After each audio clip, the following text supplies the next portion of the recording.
Muy buenos días a todos. Para la Asociación Asturiana de Empresa Familiar, que tengo el honor de representar hoy aquí, en este espacio abierto sobre el medio rural asturiano, es una gran satisfacción poder reflexionar conjuntamente con otras organizaciones sobre distintas propuestas que puedan ayudar a impulsar, desarrollar y fortalecer al mundo rural asturiano, al medio rural asturiano.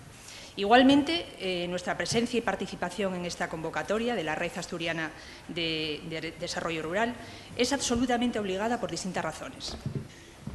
El origen del modelo empresarial familiar se sitúa en el medio rural y es precisamente en este ámbito donde, al contrario de lo que puede parecer, no pocas empresas familiares se han mostrado más sólidas y resistentes. De la misma forma, el conjunto de características que definen y explican a las empresas familiares se cumplen sobradamente en el sector rural. El compromiso, el arraigo y fidelidad al territorio, el amor y la pasión por el trabajo, los objetivos a largo plazo, las relaciones de confianza, el esfuerzo y el sacrificio o la implicación de los miembros de la familia en los procesos de producción, transformación y comercialización son algunas de las notas que relacionan singularmente a la empresa familiar y medio rural.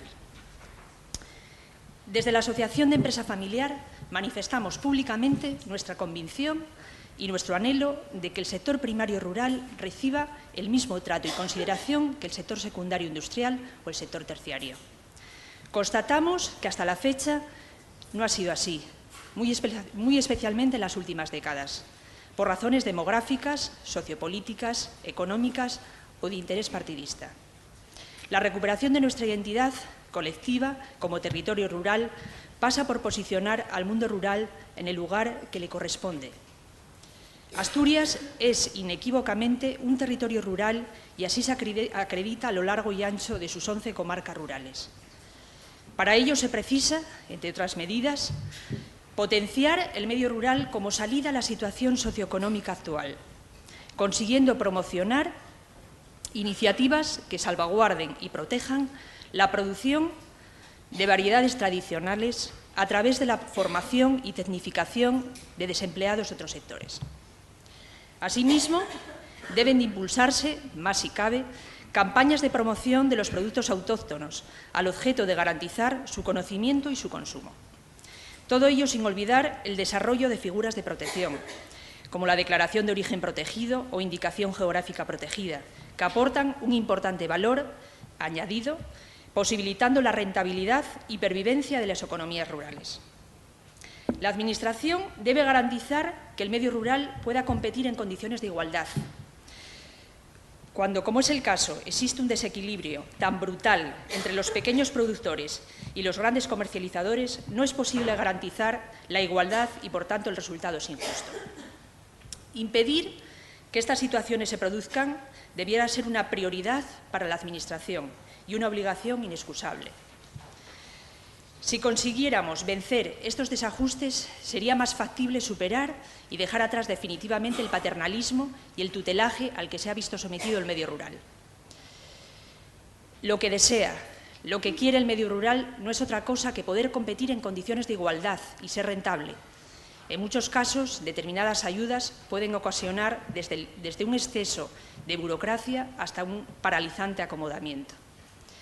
De la misma forma, y como bien han señalado otras asociaciones que me han precedido en la palabra, es de justicia reconocer el relevante papel que ha desempeñado la mujer en el medio rural. En el campo conviven hoy muchas empresarias, venciendo no pocas adversidades y resistencias.